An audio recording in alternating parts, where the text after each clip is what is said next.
Henf. La présidente, le bail réel solidaire, aussi appelé BRS, c'est un dispositif prometteur sous conditions de ressources qui permet de développer une offre de logement en accession sociale pérenne. En effet, ce dispositif permet à des ménages d'accéder à la propriété à des prix 30 à 50% plus faibles que sur le marché. Afin d'accélérer le développement des BRS, le présent amendement vise à élargir le champ des bénéficiaires pour permettre à davantage de ménages de pouvoir être éligibles à ce dispositif. Je vous remercie. Merci Madame la députée. Le 2919 de Monsieur Echaniz. Merci Madame la Présidente. Ma collègue Le Henf a bien résumé l'intention de cet amendement qui a été adopté en commission. Et donc nous appuyons cette nécessité de développer le BRS face à la crise du logement que nous traversons. Le 3512, Monsieur Labaronne. Au BRS, il me semble qu'il serait intéressant d'élargir le dispositif pour que plus de ménages puissent en bénéficier. Merci. Merci, Monsieur le rapporteur général, votre avis sur ces trois amendements? La commission a émis un avis favorable. Je voudrais simplement dire que cet amendement qui vise à aligner les plafonds de ressources pour bénéficier d'un bail réel solidaire sur les plafonds utilisés par le dispositif Pinel, soit des hausses allant de 16 à 35% sur nos zones, afin d'élargir le dispositif, va dans la bonne direction. Mais je voudrais modérer votre enthousiasme, mes chers collègues, puisqu'il n'y a eu que 690 BRS en 2023. Donc il faut veiller à conserver la dimension sociale du dispositif. Pour l'élargir, il faut aussi faire plus de pédagogie. Monsieur le ministre? Favorable également. Donc je mets aux voix ces amendements. Pardon, Monsieur Labaronne, excusez-moi. Oui, merci Madame la Présidente. S'il y a eu si peu de dossiers, c'est que justement que ce dispositif est trop restreint et qu'il faut l'élargir à davantage de ménages. Merci. Merci. Je vais mettre aux voix ces amendements identiques avec un double avis favorable commission et gouvernement. Qui est pour? Qui est contre? Ils sont adoptés. Le 1415 de Monsieur Jolivet. Il est défendu. Monsieur le rapporteur général, votre avis?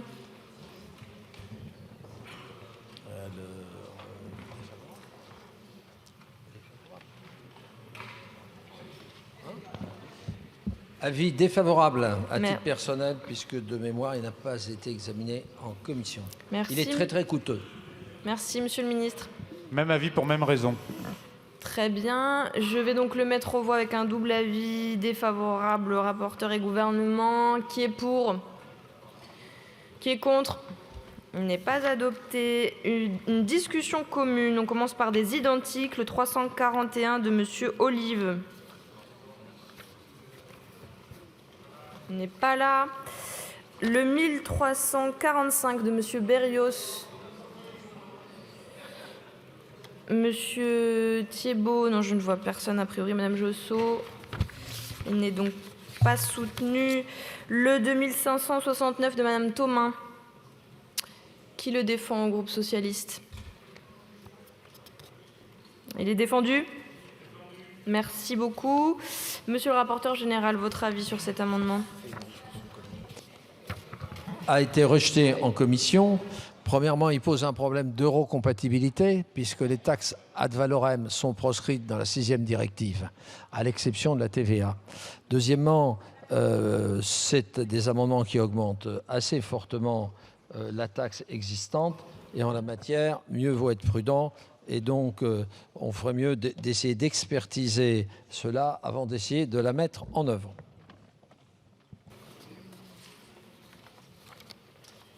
Merci, Monsieur le ministre. Défavorable également. Excusez-moi, c'était une discussion commune. Le 2402 de Monsieur Bruno.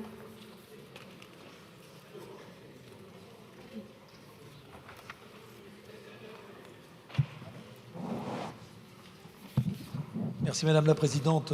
Mes chers collègues, il s'agit par cet amendement en fait que la taxe de séjour prélevée par les collectivités soit davantage adaptée à la réalité des prix pratiqués en ne se contentant pas simplement de la catégorie des hébergements. Ce qui d'ailleurs rejoint la discussion de ce matin sur les Airbnb. Vous savez bien qu'un certain nombre d'hébergements dont le prix de nuitée est relativement élevé, n'étant pour autant pas classés, bénéficient finalement d'une taxe de séjour assez réduite. Donc ça vise à donner une possibilité d'action supplémentaire aux collectivités locales. Le 2556, Monsieur Lecoq. Madame Soudé. Présidente. Chers collègues, parmi les possibilités de recettes qui nous semblent opportunes, nous vous proposons donc d'augmenter la taxe de séjour et particulièrement celle sur les hôtels de luxe. Déjà parce que les collectivités locales sont asphyxiées par les baisses de dotation de l'État, par la suppression de la taxe d'habitation, par la fin programmée de la CVAE. Il est donc urgent de leur assurer de nouvelles ressources. Par ailleurs, indexer la taxe de séjour sur le niveau de gamme des équipements touristiques, cela permet de donner une dimension redistributive au tourisme, ce dont il manque cruellement. Enfin, cela peut permettre aux collectivités de faire face aux besoins générés en matière de services publics et aux problèmes posés par le surtourisme. Merci. Le 3252, Madame Sass. Oui, merci Madame la Présidente. C'est un amendement qui vise à rendre proportionnelle la taxe de séjour, ce qui permettra de l'augmenter, en particulier pour les hôtels les plus luxueux. L'autonomie fiscale des collectivités locales a été réduite à néant et les ponctions qui sont opérées dans le budget conduisent à réduire le budget de certaines collectivités, comme par exemple à Paris, plus de 250 millions d'euros en fait, qui seront prélevés sur le budget de la collectivité. Il y a donc besoin de nouvelles recettes fiscales et nous proposons donc de rendre aux collectivités locales des marges de manœuvre en augmentant la taxe de séjour, si elles le souhaitent, jusqu'à 7% du prix de la nuitée. Ça permettra de mieux faire contribuer le tourisme, en particulier le tourisme de luxe, au financement des services et des infrastructures de proximité dont ils bénéficient également. Merci. Monsieur le rapporteur général, donc je vous ai demandé votre avis sur le premier, vous m'avez dit défavorable. Et les trois autres de la discussion commune, c'est le même avis également. Et monsieur le ministre ? Même avis. Très bien. Je vais donc mettre aux voix... non, pardon, il y avait Madame Bonivard.